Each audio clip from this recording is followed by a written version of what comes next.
ఇక్కడికి వచ్చి రోడ్ల మీదకి వచ్చి ముళ్ళ కంచెల మధ్యలో కూర్చొని పోలీసు లాఠీ దెబ్బలు తిని కేసులు పెట్టించుకొని ఇంట్లో పెద్దవాళ్ళని కానీ చాలామందిని 2000 పైచులకు రైతులు ప్రాణాలు కోల్పోయి మీరు నలిగి బాధపడి మీ కన్నీళ్ళు తుడిచే వాళ్ళు ఉన్నారా ఆ రోజునని చాలాసార్లు మహిళా రైతులు నన్ను అడిగారు. ఇది గౌరవ ప్రధానమంత్రి శ్రీ నరేంద్ర మోదీ గారికి తెలుస్తుందా అని ఒకసారికి 5 సంవత్సరాల క్రితం మీరు అడిగారు. నేను ఆ రోజు ఆయనకి తెలియకుండా ఏది ఉండదు, అమరావతి శాశ్వత రాజధానిగా ఉంటుందని ఆ రోజు మేమందరం కలిపి మాట ఇచ్చాం. ఆ ఇచ్చిన మాట ప్రకారం ఈ రోజున గౌరవ ప్రధానమంత్రి గారి చేతుల మీదుగా మళ్ళీ ఇంకొకసారి పునఃప్రారంభం జరగబోతుంది. ఇది ఆది శంకరాచార్య 1237వ జయంతి సందర్భంగా తిరిగి అమరావతి పునఃప్రారంభం కావటం చాలా ఆనందాన్ని కలగజేస్తుంది. మనందరం 5 కోట్ల మంది ప్రజలకి సంబంధించి ఇది ఒక హబ్, ఇది సెంటర్, నర్వ్ సెంటర్. ఇది అంటే మనందరికీ సంబంధించిన ఇల్లు. ఇది మనందరం ఎవరిని అడుగుతున్నామంటే, ఒక ప్రధానమంత్రి గారు పూర్వం సన్యాసాశ్రమంలో ఉన్నప్పుడు ఆయనకి అనికేత్ అనే పేరు పెట్టారు. అనికేత్ అంటే అర్థం పరమశివుడు, ఇల్లు లేనివాడని. అలాంటి ఇల్లు లేనివాడు, కుటుంబం లేనివాడు 5 కోట్ల మంది కుటుంబాలకు, 5 కోట్ల మంది ప్రజల కోసం, ఎన్ని కోట్ల కుటుంబాల కోసం మనందరికీ రాజధానిలో ఒక నగరం నిర్మించడానికి, ఇల్లు నిర్మించుకోవడానికి ఇల్లు లేకుండా 140 కోట్ల మంది ప్రజల బాధ్యత తీసుకొని కశ్మీర్ నుంచి కన్యాకుమారి వరకు, అక్కడ కామాఖ్య నుంచి ద్వారకా వరకు ప్రపంచమే, మన దేశమే తన కుటుంబంగా చేసుకుంటూ ఈ భారతదేశమే తన ఇల్లుగా చేసుకొని తిరిగి పునఃప్రారంభానికి విచ్చేసిన గౌరవ ప్రధానమంత్రి శ్రీ నరేంద్ర మోదీ గారికి మనస్ఫూర్తిగా మన అందరి తరపున, ఆంధ్రప్రదేశ్ ప్రజలందరి తరపున, అమరావతి రైతాంగం తరపున, ఆడపడుచుల తరపున వారికి చేతులెత్తి హృదయపూర్వక నమస్కారాలు తెలియజేస్తున్నాను.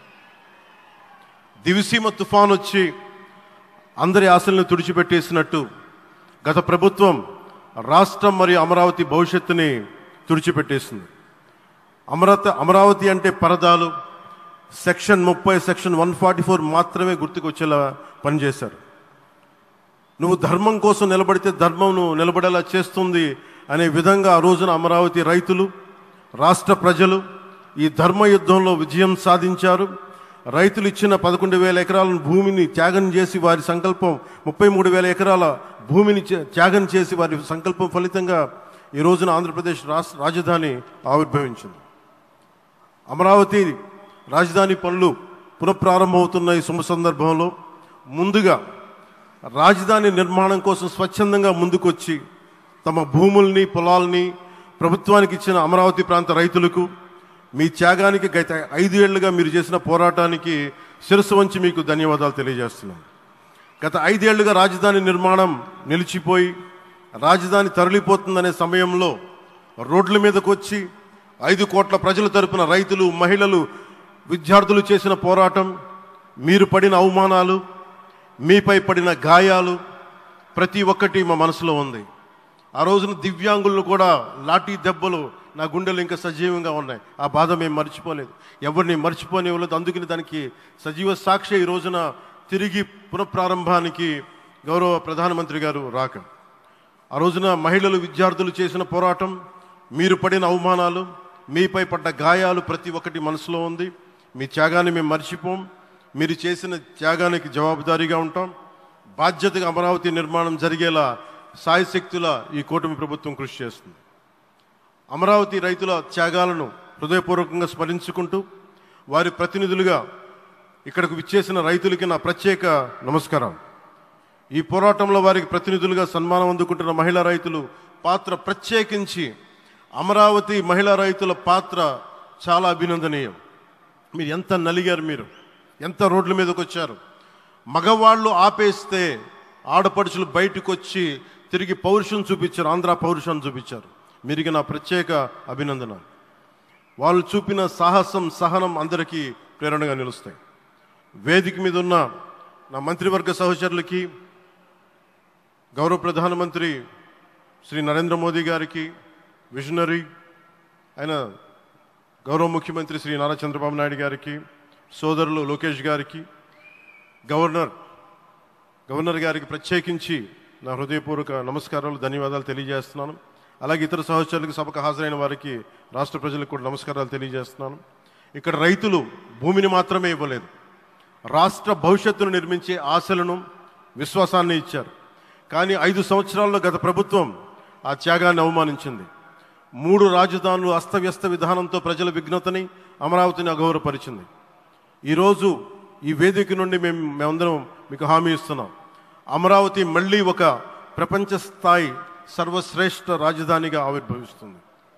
అమరావతి ఒక ఆర్కిటెక్చరల్ జోన్, ఒక కాంక్రీట్ జంగిల్గా మిగిలిపోకుండా జవాబుదారీతనం, న్యాయం, ప్రజాస్వామ్యానికి ప్రతీకగా నిలవాలని ఆకాంక్షిస్తున్నాను. కేంద్రంలో రాష్ట్రంలో స్థిరమైన ఎన్డీఏ ప్రభుత్వం ఏర్పడిన కారణంగా అభివృద్ధి కార్యక్రమాలు వేగంగా సాగుతున్నాయి. మేనిఫెస్టోలో ఇచ్చిన హామీలన్నీ దశల వారీగా బాధ్యతాయుతంగా అమలు చేస్తున్నాం. కేవలం మ్యాచింగ్ గ్రాంట్స్ ఇవ్వని కారణంగా గత ప్రభుత్వం రాష్ట్రం కేంద్రం నుంచి పొందాల్సిన 1000 కోట్లు నష్టపోయింది. కానీ ఈ ప్రభుత్వం కోఆపరేటివ్ ఫెడరలిజం స్ఫూర్తితోటి, పరస్పర సహకారంతో పనిచేస్తున్నాం. రాష్ట్రంలో రహదారులు, రైల్వే, పారిశ్రామిక రక్షణకు సంబంధించి ఈ రోజున మన అమరావతి కాకుండా రాష్ట్రంలో రహదారులు, రైల్వే, పారిశ్రామిక రక్షణకు సంబంధించి ఈ రోజున 1,07,00,000 కోట్ల విలువైన అభివృద్ధి పనులకి ప్రధాని గారు శంకుస్థాపనలు, ప్రారంభోత్సవాలు చేస్తున్నారు. రాయలసీమలో గుంతకల్ రైల్వే, గోరంట్ల హైవే లాంటి వివిధ కార్యక్రమాలకు, ఉత్తరాంధ్రలో పిఎం ఏక్తా మాల్ లాంటి వివిధ పనులకు ఈరోజు శంకుస్థాపన, ప్రారంభోత్సవం చేస్తున్న ప్రధానమంత్రి గారికి నా హృదయపూర్వక కృతజ్ఞతలు. నేను అవనిగడ్డ ఎన్నికల ప్రచారంలో హామీ ఇచ్చిన దానికి అనుగుణంగా మనందరి ఆశలు మనకి ఆశించిన విధంగా నాగాయలంకలో మిస్సైల్ టెస్ట్ రేంజ్కి ప్రధానమంత్రి గారు ఈ రోజున శంకుస్థాపన జరగడం నాకు చాలా సంతోషంగా ఉంది. Now with Honorable Prime Minister Sri Modi ji and Honorable CM Sri Chandrababu Naidu garu, and together again Amravati will surely become a world-class capital, a 360-degree growth engine for all of Andhra Pradesh. Our youth will no longer have to leave for Bangalore, Chennai or Hyderabad.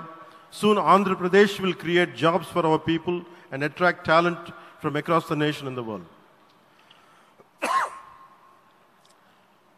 దీనికి అమరావతికి ప్రత్యేకించి ఒక వ్యక్తిని మనం స్మరించుకోవాలి. రాళ్లల్లో, రప్పల్లో ఒక మహానగరాన్ని చూసిన వ్యక్తి, ఒక 20 సంవత్సరాలు ముందుకెళ్ళి చూసిన వ్యక్తి. అలాంటి నాయకులు మనందరం కోరుకున్నట్టుగా ఆయన వెనంటే ఆయన ఉండాలి, ముఖ్యమంత్రిగా ఉండాలి అని మేము ఆశించిన విధంగా ఆయన ముఖ్యమంత్రి అయ్యారు. ఆయన సైబరాబాద్ అనే సిటీని ఎలా నిర్మించారో, ఎంత అద్భుతంగా రూపకల్పన చేశారో, అమరావతి అనే ఈ క్యాపిటల్ని కూడా ఆయన అపారమైన అనుభవంతో, ఆయన దక్షతతోటి, ఆయన గవర్నెన్స్ కేపబిలిటీ తోటి, అడ్మినిస్ట్రేటివ్ కెపాసిటీ తోటి ఇది అద్భుతమైన మహానగరంగా తీర్చిదిద్దుతుంది. ఇది ఆంధ్రప్రదేశ్కే కాదు, భారతదేశానికి తలమానికంగా అవుతుందని మనస్ఫూర్తిగా నేను ఆశిస్తున్నాను.